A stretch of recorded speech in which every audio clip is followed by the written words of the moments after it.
everybody, and welcome back to another episode of Drew's Automobile Wonders. I want to give a quick update on my 1970 C20 402 big block swap. We were able to fire the engine for the first time a few days ago, but the motor needed a few things, so we put a rain check on the cam break-in. But this evening we were able to break the cam in. A couple things we needed before we did that. One of the things being a new battery. We had to button up the cooling system, get the fan all squared away so it worked. And I had to fix a leak in this sensor right here, which turns out more than just that is leaking now. The other issue is I got to replace the T-stat housing gasket. And because it's a piece of crap, and we fired it up and ran it, and you could physically see it's saturated with coolant. And I'm like, all right, that little piece of crap ain't gonna work, so I'm gonna have to get a different gasket. I might have one on the shelf in the shop over there for it. But another issue we ran into when we first started the motor was this was leaking right here, so I pulled this sensor back out, and I ended up wrapping it with Teflon tape, and it seems to be doing the trick now. But we were able to get the cam broke in tonight, but we also learned that we need to do a few more things to the motor. So one of those things being the valve train, I need to adjust the rockers a little bit and get the valve train correct. I noticed it was chattering a little bit, so I believe that's all that really needs. It also could be a header leak too. In the back here is mainly making noise back here towards where the rear of the motor right there. Like it's either the back rocker right there or the back pipe for the header. But other than that, another thing, I had to cut the power steering pump belt because it was too loose on there. I got to get it resized and get a new one for that. But fortunately, you can break in the motor without having the accessory like that hooked up. But it charges, it runs. I have footage of it during break-in. I'll either put as part of this video or make a short out of, or maybe even do both.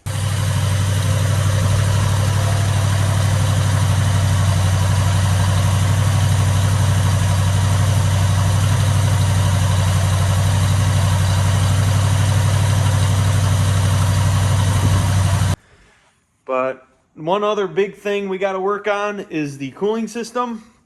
I either need to put a radiator in it, or I need to put a fan on it, or another fan on it, I should say, or possibly both, because it's got a 180 T-stat in it, but it was running a little warm between 210 and 215 degrees, so I grew a little conscious of that, and I definitely want to give that some attention. But thankfully, it was able to hold itself there, so it didn't get any hotter, so we were able to complete the break-in. But other than that, it ran really good, as you'll hear in the video. It doesn't smoke. It doesn't piss out any fluids or anything dire like that. So I'm very happy with how this is turning out.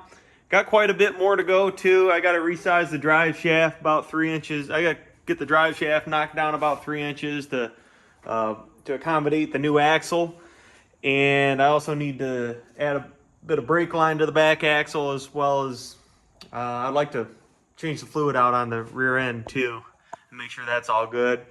And then on top of that, we gotta hook up the brake pedal still and do a couple other odds and ends that I'm sure I'm not thinking about right now, but we'll definitely be conscious of in the long run, hopefully.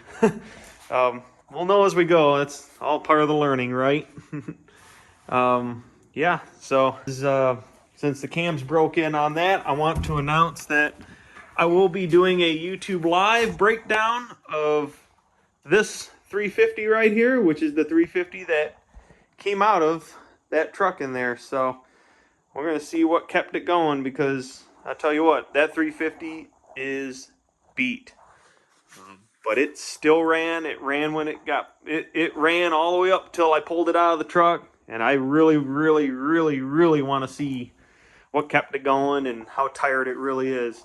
I'm assuming the cam lobes are probably circles at this point, so that's probably part of the thing. But I don't know. We'll see what happens. So anyways, So on top of that, I'm going to continue working on this in the meantime, and hopefully we'll be having her on the road and driving and able to drive any day or any time come the spring. So that's all I got for everybody this evening.